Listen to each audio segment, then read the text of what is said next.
സംസ്ഥാനത്ത് വന്യജീവി ആക്രമണങ്ങൾ തുടർക്കഥയാകുന്ന പശ്ചാത്തലത്തിൽ വനംവകുപ്പ് മന്ത്രി എ.കെ. ശശീന്ദ്രൻ ചേരുന്നു. നമുക്കൊപ്പം ദീപക് തർമ്മടം കോഴിക്കോട് നിന്ന് അദ്ദേഹത്തിനൊപ്പം സംസാരിക്കും. Deepak, good morning.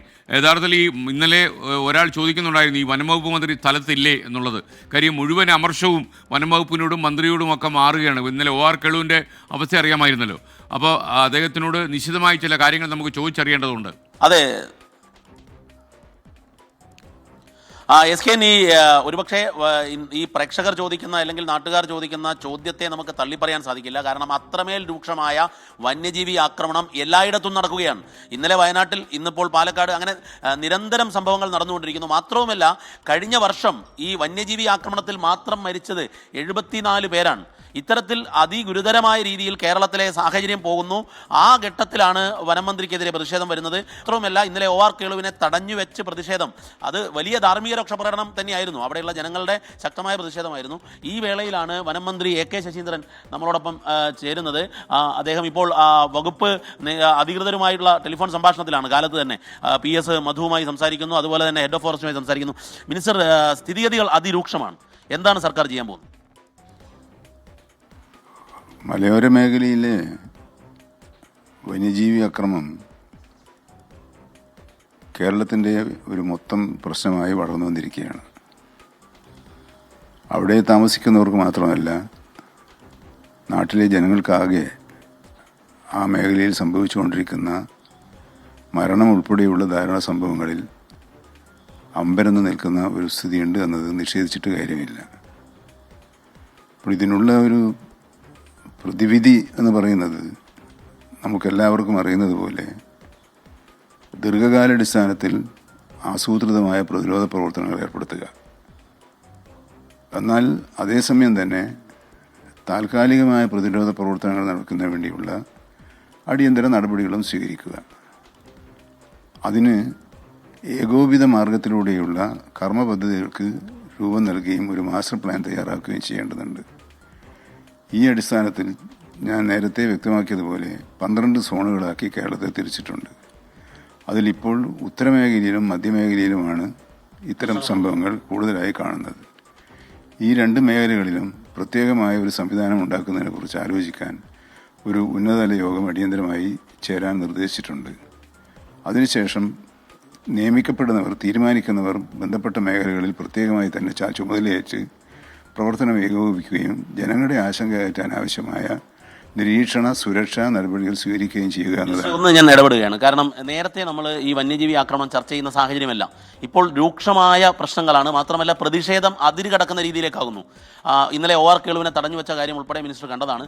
മിനിസ്റ്റർ നാളെ വയനാട്ടിൽ റിപ്പബ്ലിക് ദിനത്തിന് പതാക ഉയർത്താൻ വേണ്ടി പോവുകയാണ്. അപ്പോൾ ഈ പ്രതിഷേധം തടയാൻ വേണ്ടി, അല്ലെങ്കിൽ ഇവർക്ക് അനുകൂലമായി, കർഷകർക്ക്, നാട്ടുകാർക്ക് അനുകൂലമായി എന്താണ് പെട്ടെന്ന് സർക്കാർ ചെയ്യാൻ പോകുന്നത്? പ്രതിഷേധ സമരങ്ങളെ അടിച്ചമർത്താനല്ല സർക്കാർ ആഗ്രഹിക്കുക. സ്വാഭാവികമായി ജനങ്ങൾ പ്രതിഷേധിച്ചു പോകും.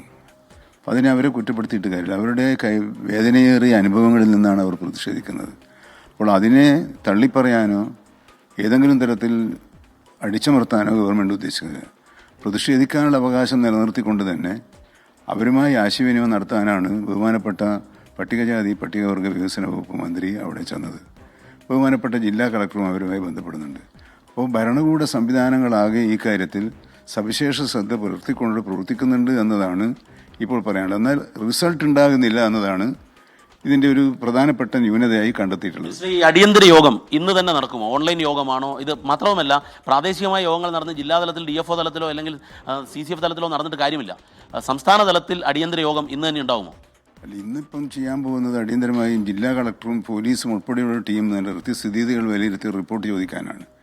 ആ സ്ഥിതിഗതികളിൽ അവർക്കത് കൈകാര്യം ചെയ്യാൻ സാധിക്കാത്തൊരു സാഹചര്യം ഉണ്ടെങ്കിലാണല്ലോ നമ്മൾ മറ്റു തരത്തിൽ. പക്ഷേ അവിടെ ജില്ലാ ഭരണകൂടം വളരെ സമർത്ഥമായി തന്നെയാണ് ഇതുവരെ കാര്യങ്ങൾ ചെയ്തു പോന്നിട്ടുള്ളത്. എന്നാൽ കുറേ കൂടി കാര്യക്ഷമത ഉണ്ടാക്കുന്നതിന് സവിശേഷം വരെ യോഗം ചേരുന്നുണ്ട്. നാളെ വയനാട്ടിൽ പോകും. വയനാട്ടിൽ പോയാൽ തീർച്ചയായും അത് അവിടുത്തെ സാഹചര്യം മനസ്സിലാക്കി ഉചിതമായി എന്തെല്ലാമാണോ ചെയ്യേണ്ടത് ആ കാര്യങ്ങളൊക്കെ ഒരു മന്ത്രി എന്നുള്ള നിലയിൽ ഞാൻ ചെയ്യും. അതിലൊന്നും പിന്നോട്ട് പോവുകയില്ല. ജനങ്ങളുടെ എതിർപ്പ് അല്ലല്ലോ പ്രശ്നം. ജനങ്ങളുടെ എതിർപ്പിനെ പിന്നെ അങ്ങനെ തള്ളിപ്പറയാൻ സാധിക്കില്ലല്ലോ. ആ എതിർപ്പിൻ്റെ എന്തെങ്കിലും പ്രശ്നം ഉണ്ടെങ്കിൽ അത് നേരിട്ട് മനസ്സിലാക്കി അവരോട് സംവദിക്കുകയും ചെയ്യുക എന്നുള്ളതാണല്ലോ ഒരു ജനാധിപത്യ സംവിധാനത്തിൽ ഒരു മന്ത്രിക്ക് ചെയ്യാനുള്ളത്. ആ മന്ത്രി അത് ചെയ്തിരിക്കും, ഗവൺമെൻറ് അത് ചെയ്തിരിക്കും. ഇതിൽ ഒരു പ്രധാനപ്പെട്ട പ്രശ്നം, നേരത്തെ തന്നെ മാസ്റ്റർ പ്ലാൻ ഉണ്ടാക്കി. ഫെൻസിങ് ഉൾപ്പെടെയുള്ള നടപടികളുമായി പോയി, സോൺ തിരിച്ചു. പക്ഷേ ഈ വന്യജീവികളുടെ ആക്രമണം കൂടുകയല്ലാതെ കുറയുന്നത് കാണുന്നില്ല. മാത്രവുമല്ല, ഈ വയനാട് മേഖലയിൽ ബന്ദിപ്പൂർ വനമേഖലയിൽ നിന്നുമുള്ള വന്യജീവികൾ കേരളത്തിലേക്ക് എത്തുന്നു എന്നുള്ള റിപ്പോർട്ടുകളും അത്തരത്തിലുള്ള വിവരങ്ങളും വരുന്നുണ്ട്. അപ്പോൾ ഫോറസ്റ്റ് ഇൻ്റലിജൻസിൻ്റെ പ്രവർത്തനം ഇതൊക്കെ നടക്കുമ്പോഴും മനുഷ്യൻ മരിച്ചുകൊണ്ടിരിക്കുകയാണ് മൃഗങ്ങളുടെ ആക്രമണത്തിൽ. അതിൽ രണ്ട് കാര്യങ്ങൾ ചെയ്യാനുണ്ട്. ഒന്ന്, ഫോറസ്റ്റ് ഇൻ്റലിജൻസിൻ്റെ പ്രവർത്തനം കുറേ കൂടി ശക്തിപ്പെടുത്തണം. രണ്ട്, ബന്ദിപ്പൂർ ഉൾപ്പെടെയുള്ള വനമേഖലകളിൽ നിന്നും വന്യജീവികൾ കേരളത്തിലെ കാടുകളിലേക്ക് വരുന്നു എന്നത് ഒരു സാധാരണ പതിവുള്ളൊരു കാര്യമാണ്. ശ്രീ AK ശശീന്ദ്രൻ ദീപക് തർമ്മണവുമായി സംസാരിക്കുകയായിരുന്നു. പ്രത്യേകിച്ച് വയനാട്ടിൽ കടുവാക്രമണത്തിൽ രാധ എന്ന സ്ത്രീ കൊല്ലപ്പെട്ടതോടെ വയനാട്ടിൽ വളരെ സംഘർഷ സാഹചര്യം നിലനിൽക്കുന്ന പശ്ചാത്തലത്തിലാണ് മന്ത്രി സംസാരിച്ചത്. അദ്ദേഹം നാളെ റിപ്പബ്ലിക് ദിന പരേഡിനായി റിപ്പബ്ലിക് ദിന ആഘോഷങ്ങൾക്കായി അദ്ദേഹം വയനാട് ജില്ലയിലേക്ക് പോകും. അപ്പോൾ സംഘർഷം ഉണ്ടാക്കാൻ സാധ്യതയുണ്ടോ എന്ന ചോദ്യത്തിന് അദ്ദേഹത്തിൻ്റെ മറുപടി നിങ്ങൾ ശ്രദ്ധിച്ചിട്ടുണ്ടാകും. കാര്യം അവിടെ പ്രതിഷേധിക്കുക എന്ന് പറയുന്നാൽ അത് അവരുടെ അവകാശമാണ്. മാത്രമല്ല പ്രതിഷേധിക്കാതെ അവർക്ക് എന്ത് ചെയ്യാൻ കഴിയും എന്നുള്ള ചോദ്യം കൂടി ബാക്കിയാകുന്നു. എന്തായാലും വയനാട്ടിലെ ജനങ്ങൾ സമാധാനത്തിൻ്റെ വഴിയിൽ നിന്ന് മാറില്ല എന്ന് ഞാൻ വിശ്വസിക്കുന്നു.